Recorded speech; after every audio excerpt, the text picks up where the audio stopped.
Bismillahirrahmanirrahim. Alhamdulillahirabbil alamin. Allahumma shalli ala sayyidina Muhammadin qamari wujud fi hadzal yaum wa fi kulli yaumin wa fi yaumin ma'ud sirran wa jahran fi dunya wal ukhra wa ala alihi wa sahbihi wasallim.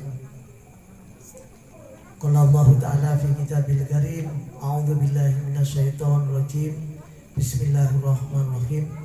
Laqad kana fi qasasihim ibratun lil albab. Sadaqallahu azim. Amma ba'du. Al-Mukarram Kiai Haji Noval Fuad Hasyim,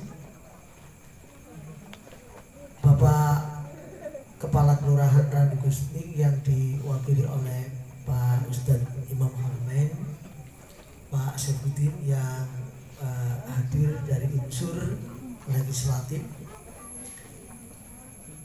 Ketua GP Ansor, sesepuh bini sepuh, lebih khusus narasumber kita Bapak Haji Muharso, dan rekan-rekan hadirin semua yang saya hormati. Sesungguhnya telah cukup apa yang disampaikan oleh Pak Haji Muharso tentang Randu Gunting, karena beliaulah yang paham solusinya. Ada keadaan yang memprihatinkan di Republik ini. Tahdus bin Mahbib, saya kebetulan mendapat amanat dari Habib Lutfi untuk membedah buku beliau Cahaya Nusantara.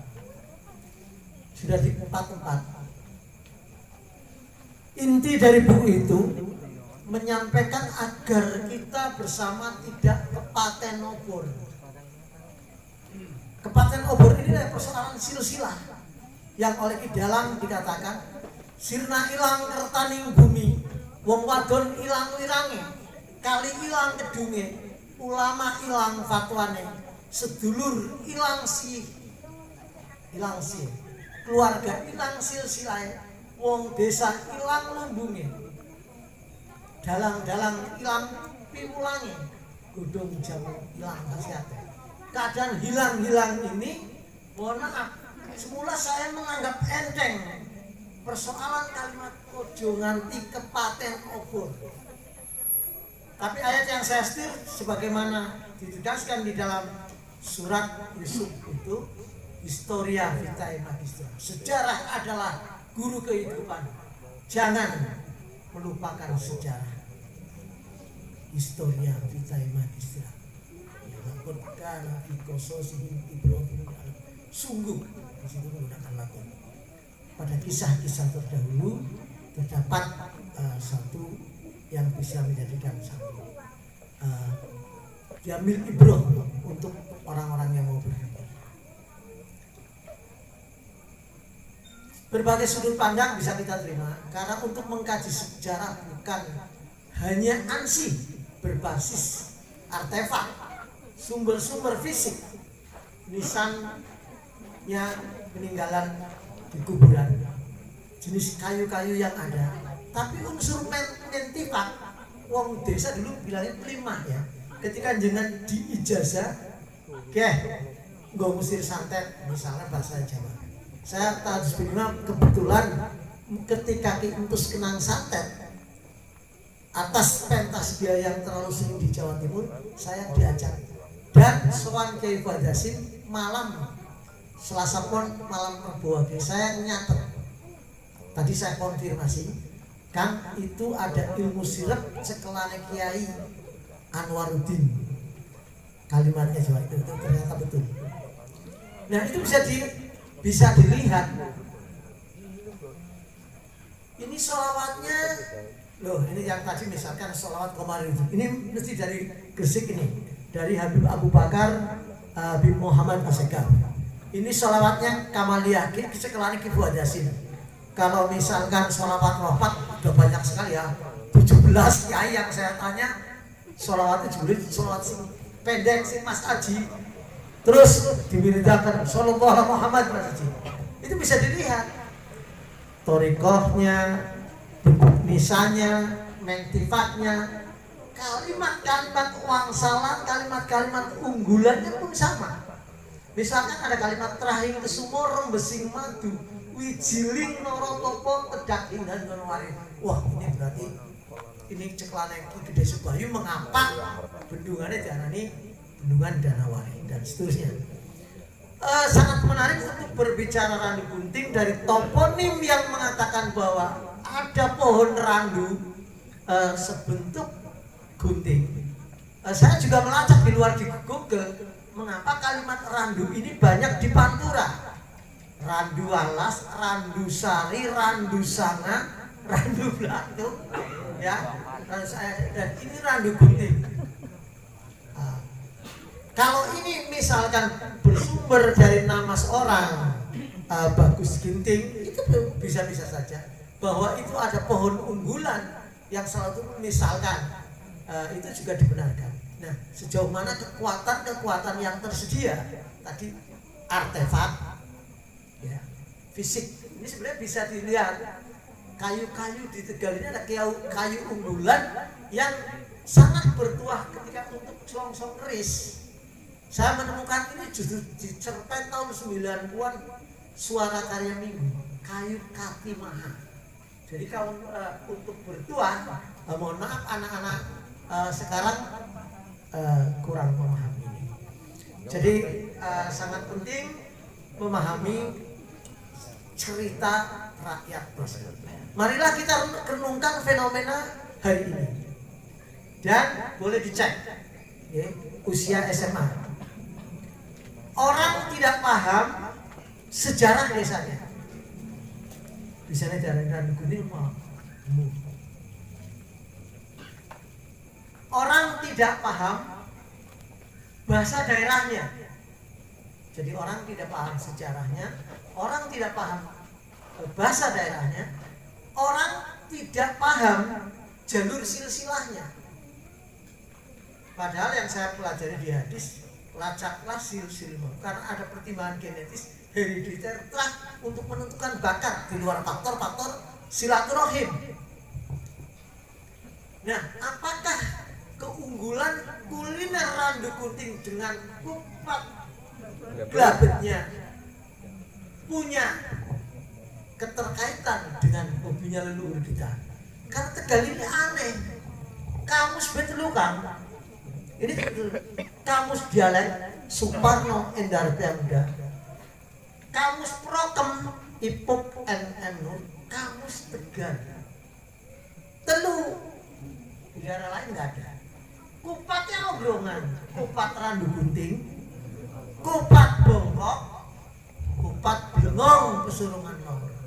Mohon maaf Pak kalau panjang lho gini nggak Bongkok. Yang dimaksud Tegal dalam arti kultur itu Pemalang, ya Slawi, ya Brebes, ya kota Tegal. Tegal dalam artian administratif yang berdirinya 1925 itu ya kota 4 kecamatan ini. Tapi Tegal dalam anak kultur Brebes ya Tegal, Brebes baru Mesa hari Senin Kliwon 18 Januari 1678. Jadi kultur Tegal. Kemudian bahwa data-data yang diungkap oleh Van Vormeulen, saya percaya bahwa di Belanda kunjungan ke itu saat ke Tropen, musim Tropen di Belanda memang lebih lengkap. Kebetulan saya selaku tim penyempurna sejarah Kabupaten Brebes, ketika mencari Pusponegoro, setelah Pusponegoro itu kita tidak menemukan jejak. Disarankan juga ke Belanda. Inilah kelemahan kita di bidang penulisan. Oleh karena itu mumpung Pak Haji Muharso masih sugeng, tadi saya sudah melihat kekuatan data-data, saya sebut data, kita tinggal mencari ke Jogja. Saya kira kalau di Gajah Mada masih bisa dicari referensinya tentang kemudian fungsi dari cerita rakyat atau untuk menumbuhkan kebanggaan. Orang Tegal sangat pede dengan sesanti purnaning pangesti wisiking Gusti. Wong Tegal harus belum nangis tenan mari Gusti Allah. Setelah dilelara kena dinteni. Ini kesepakatan yang dilakukan oleh sepuh membikin dan tokoh-tokoh Pantura ini membikin sesanti daerah tidak ada yang egois, nggak ada atas kecerdasan saya berhasil menciptakannya. Mari kita baca. Sesantik Pemalang, Pancasila kalau kapanduning nagari. Slawi jalma muluk rasa manunggal. Brebes mangesti wicara ebaing praja. Kota Tegal purnaning pangesti wisiking Gusti. Apa yang bisa didapat? Hanya dengan kebersamaan tingkat tinggi, dengan pendekatan hablum minallah dan minanas yang intens, melakukan pendekatan ilmiah dan ilahiyah, hanya dimungkinkan lahir ide-ide cemerlang dengan kebersamaan yang tangguh. Silakan, betapa indahnya sesepuh-sesepuh kita dalam mengkondisikan sesatin yang saya husnudon. Ini bukan kalimat biasa, tapi hasil riyadhah sehingga memunculkan kalimat yang relatif bergizi. Silakan lihat doa-doa orang dulu. Ngaji ngeluru pinter, jamaah ngeluru bener. Endah bener tuh pinter, sergap ngaji kalau jamaah. Mohon maaf, apakah gampang? Puisi-puisi wangsalan-wangsalan yang dibangun oleh leluhur kita, menurut saya setelah melalui tahapan riyadhah, neng nung nang itu krido suara yang tidak sederhana, meneng di tempat hening untuk merenung dan berana masuk ke Gua Hiro di dalam konteks. Oleh karena itu agak sedikit menyimpang, tapi dalam konteks hari ini marilah kita renungkan candraning alam hari ini. Ketika kejatuhan kemakmuran negeri Sabah, Allah mengutus delegasi tikus untuk nunduk kebarokahan orang yang kufur nikmat. Hari ini mulut kita dimasteri karena mulut kita mengatakan sesuatu yang tidak kita kerjakan. Kaburo mantan minallah antan bulu malakam. Lantas kita mengatakan dunia dalam genggaman, diperintahkan cuci tanganmu. Kemudian isolasi mandiri adalah keharusan kita masuk tadi untuk mengadakan muhasabah intensif, berpikir, memohon ampunan atas segala kelakuan yang tidak. Ini adalah persoalan bahasa alam. Ketika ilmuwan sedunia kumpul dan kita dihadapkan pada kebuntuan rumus, setelah ilmiah itu maka intensitas ilahiyah.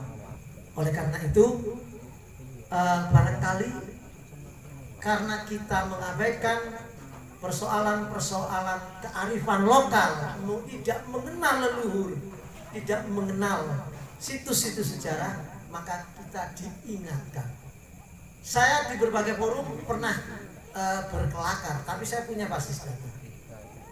Ada sebuah cerita rakyat di Gunung Kumbang, ketika ada virus yang tidak kelihatan, maka sesepuh mengunyah bawang dan serimpang jahe, kemudian disemprotkan dan hilanglah kuman itu.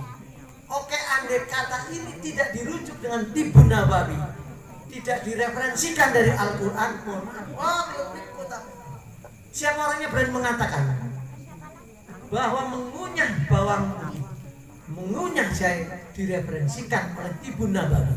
Bisa dilihat di kitabnya Ibnu Qayyim Jauziyah, bisa dilihat di Al-Baqarah, bisa dilihat di dalam surat Al-Insan.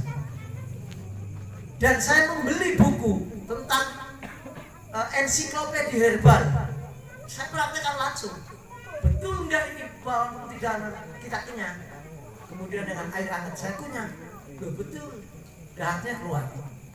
Loh, apakah kita berani menyepelekan bahwa cerita ayam itu sepele? Ketika sudah dimuat juga di dalam Tibun Nabawi dan ada referensi Al-Qur'annya di Al-Baqarah 61 atau di surat Al-Insan ayat 17. Nanti bisa dikonfirmasi oleh Al-Mukarram Gus Noval yang secara terah kebetulan ketika saya menjabat kepala desa, saya pernah diajak oleh Kiai Subhan Makmur untuk melacak silsilah canggah beliau. Saya diajak oleh Kiai Bondasin ke sebuah tempat, saya melihat asam yang luar biasa. Di situ ditemukan terahnya Kiai Subhan Makmun dari jalur Kiai Alimuddin yang insya Allah sampai juga ke Sesalim Jayapura. Saya diajak langsung ke sana. Mudah-mudahan ini keturannya bisa ngeroksen kuburan juga. Ya, seberapapun kadarnya. Mohon maaf, saya sadar omongan ini direkam. Tanggal 8 Desember Sabtu malam Minggu, Kiai Fuad Yasin bersama Habib Lutfi dan Bupati ke rumah saya. Tahun 90. Waktu saya paling berarti sekarang 31 tahun. Habib Lutfi langsung matur. Ini ada makam karomah yang tidak terurus. Saya kaget betul. Bib, ikut sanes makam Hindu. Orang no makam Hindu menghadap kiblat arahnya. Lantas beliau sekarang gini aja. Diurut silsilahnya, ya kayak Pak Muharso itu. Dia minger nggak intens tidak mengurus masjid. Lebih seluruh keluarganya ini ya yang mengurus masjid madrasah. Nah, kebetulan kalau saya masih kenal seperti yang dia. Saya meskipun muda karena anaknya orang tertua di desa, saya masih kenal. Beliau bisa menguraikan bahwa ini ada jalur ke timur dan sebagainya. Nah, jadi saya yakin Pak Muharso sudah memberikan sinyal-sinyal. Nanti alat bantunya saya tadi sudah bisik-bisik. Kan parabola bisa turun, ada. Ya, tapi kan ya, belum waktunya cara lapor nanti. Nah, ini kablingnya. Jadi sangat penting sekali mengetahui sejarah daerah, sejarah desa. Mohon maaf, konflik wali kota dengan wakil sudah realitas berita. Mohon maaf, saya sambil bos, sudah realitas berita. Semula isu, tapi ketika media lokal, regional dan nasional, saya langsung mengadakan satu kajian kota Tegal perlu diruat. Orang langsung mau, wah kan kayak berbau mistik. Lihat di kamus besar bahasa Indonesia halaman 1194. Ruang itu upaya mengembangkan kerohanian, metodenya istighosa, saling menanggap wayang, mau guyonan bermusik, silakan.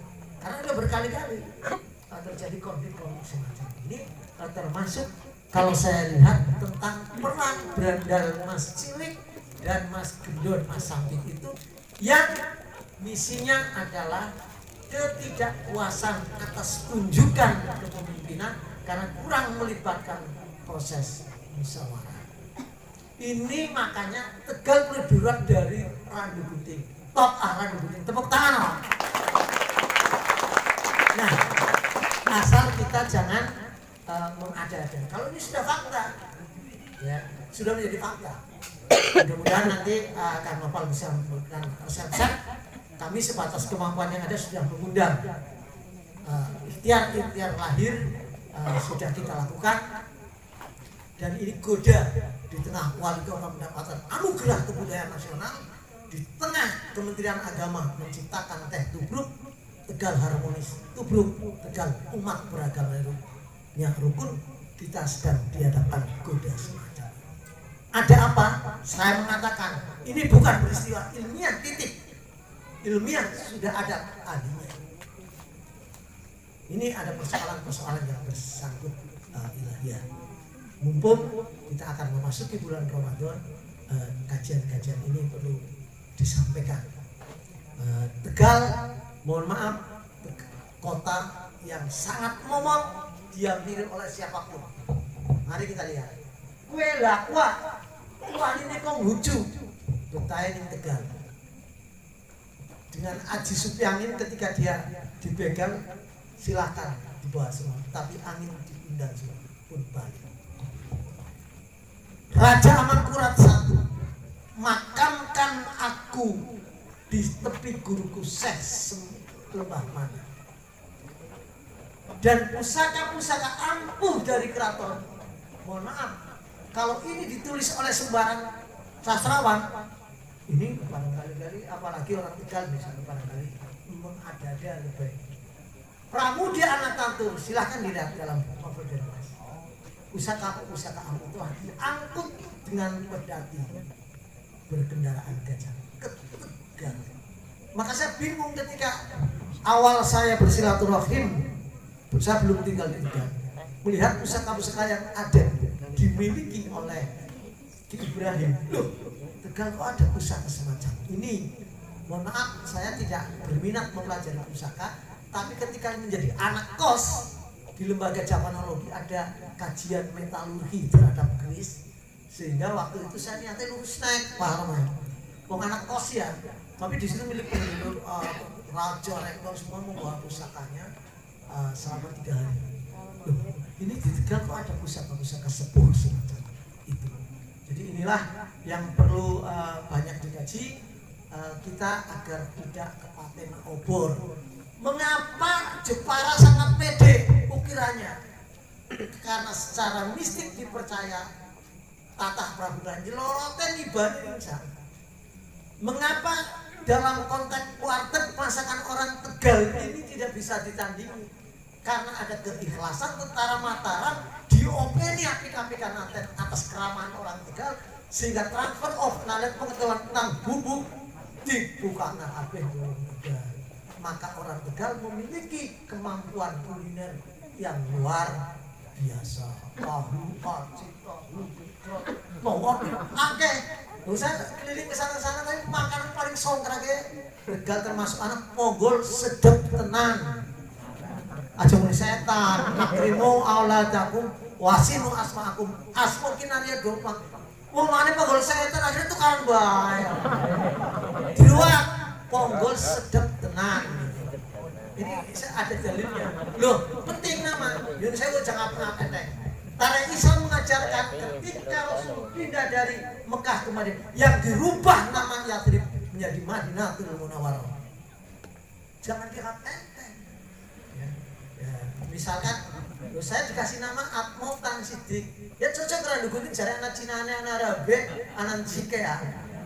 Meskipun jare Mas Haji Atmo, aku tugasnya menulis omongan. Tan Sidik tanpa sedikit pun dikurangi kebenarannya. Allahumma amin.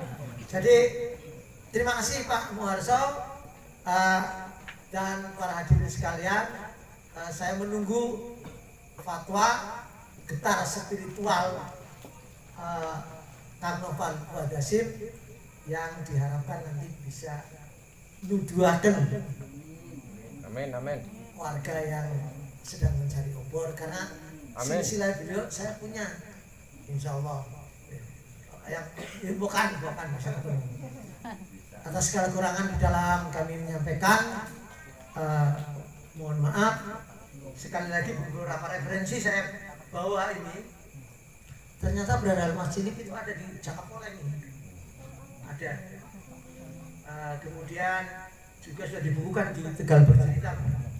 Ini juga berada masjid. Dan periodenya juga sudah kami temukan. Berada masjid itu 1856, berarti periodenya Susunegoro ke-8. Bila itu oke, assalamualaikum warahmatullahi wabarakatuh.